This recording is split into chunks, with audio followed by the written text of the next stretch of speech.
books I changed my mind on. So since I started this channel, I have read hundreds of books, and you know what? I have actually changed my mind on several of books I have discussed on this channel before. So let's talk about it. So Joanna Rees, she recently made a video talking about 7 different factors that might make a person change their mind about a book. You know, for example, you might read a book, you might absolutely love it, you just like, your mind is blown, and then you watch a very, very critical review of the same book, and then suddenly, you know, all the flaws become apparent to you, and then suddenly your perception changes. Or for example, when it comes to classics, I feel like a lot of people, they don't really love reading classics, but what makes classics so unique is that they often end up sticking with you for ages, which has happened so often to me that I read a classic, haven't really enjoyed it, but years later I still think about it, and then my perception of how much I actually enjoy that book changes, where I become gradually more positive as time goes by. So today I want to talk about 7 books or series or even an author that I have changed my mind upon in recent times. So let's get into it. The first one is The Wheel of Time. So I always say The Wheel of Time is one of my favorite series of all time, and when I read it, I absolutely loved it. I didn't love all the books, but I definitely loved it, and it became one of my all-time favorite series. Now, what I will say is that The Wheel of Time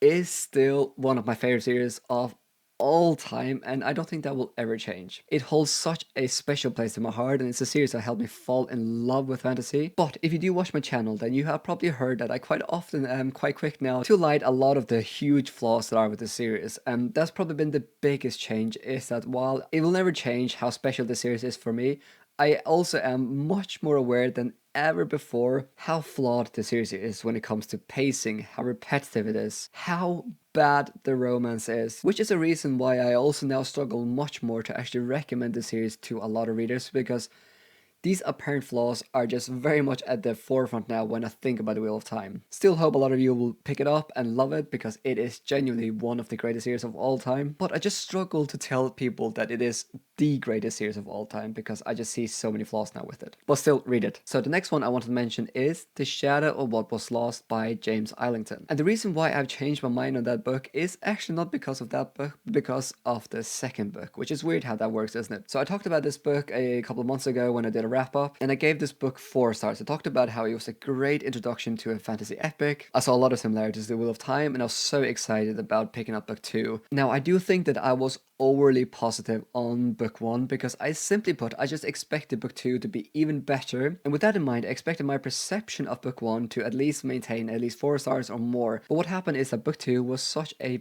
big disappointment for me that I barely was able to finish it, and I tried even picking up book 3 twice, and I DNF'd book 3 twice. I just could not get into it. But book 2 really highlighted a lot of the apparent flaws with book 1. Because after reading book 2, I can see that The Shadow Wall Was Lost, the pacing was really, really slow. The characters weren't that memorable, and yeah, there's just so much going for it that was really, really exciting, and the series had so much potential. But after reading book 2 and also starting book 3, the series as a whole just feels like a missed opportunity, unfortunately. Alright, next up for me is, I'll just put the whole author on here. Brandon Sanderson. I love Sanderson. He's one of the authors that got me into fantasy. That will never change, and I will still recommend Stormlight Archive, even though I haven't read Rhythm of War and Winds of Truth yet. And I'll still recommend Mistborn, because I love Mistborn. I also really enjoyed Elantris. That man is a genius. He has done so many great things for fantasy. I actually made a whole video talking about his influence on the genre. So what I'll say about Brandon Sanderson is that I truly see him as one of those authors that has probably brought hundreds of thousands, if not millions of people into the fantasy genre, and he is a genius when it comes to fan engagement, to world building, and so many other things. But what I think is happening with a lot of readers is that as they read more and more fantasy, and they discover authors like Robin Hobb or Ted Williams, for example, they start to realize that while Sanderson is a genius, for example, his prose is very, very simple. And then other things also come to your mind. For example, for me, I've noticed that while he has some of the greatest books I think I've ever read in the fantasy genre, like The Way of Kings and Words of Radiance, I also do think that a lot of his books are fine. They're average, but they're not amazing. So simply put, what I think has changed here is the fact that I've just discovered more authors that, simply put, I just think are a bit more to my taste as I read more fantasy. Alright, let's go to the fourth one, and I'll talk about a whole series here. The Books of Babel by Josiah Bancroft. I read the series a couple of years ago with a bunch of other booktubers, and I was quite critical on the whole series. So we're talking about 4 different books here, and every single book had a lot of potential, a lot of really great ideas, and then there were also things in every single book that just really really bugged me. And it all culminated with the last and fourth book, which I, at that point, genuinely thought it was one of the worst conclusions I've ever read to a fantasy story ever. I absolutely hated the last book in the Books of Babel, and even made a full review on my channel where I just talked about how much I hated the choices he had made in that series, particularly with the last book. But that was just a culmination of that. I had like a lot of frustrations with every single book, and then the last book was just, I just hated it. But what has changed is that my respect for what Josiah Bancroft was trying to do with the series has definitely changed. While I still think a lot of his decisions were just not good decisions, I have so much respect that Josiah Bancroft was willing in every single book to take huge risks in a lot of the choices he made with the plot. And simply for having the balls to take so many creative and crazy decisions in the plot, my respect for the series has grown. I have not encountered a lot of other fantasy series that are as wild as the Books of Babel, and still to this date it has some of the best and most creative world building, and Josiah Bancroft's prose is really good. Is it a series I will recommend a lot on my channel still? No, but I think I gave the last book 1 star and I was really critical, and I'm still critical, but I am a tad more positive on it now than I was 2 years ago. Alright, next up we have The Dark Tower, also a series I've mentioned so often that is one of my favorite series of all time, and that has definitely not changed. But there's particularly one book that I've really changed my mind on, and that is the first book, The Gunslinger. I think when I read it initially, I gave the first book, The Gunslinger, 3 stars. I just found it to be ridiculously underwhelming, and I know so many other readers have experienced the exact same thing here, because it is quite a weak book in a lot of ways. The plot is weird, it's very short, and yeah, there's so many weird things happening in that book. But what has changed is that when I got to the end of The Dark Tower, and if you read this whole series, you know, my perception of the first book drastically changed. And it's so weird now. I gave The Gunslinger 3 stars because I didn't really enjoy it, but genuinely, I now think The Gunslinger is a genius of a book. I mean, that book is so incredibly, masterfully written now.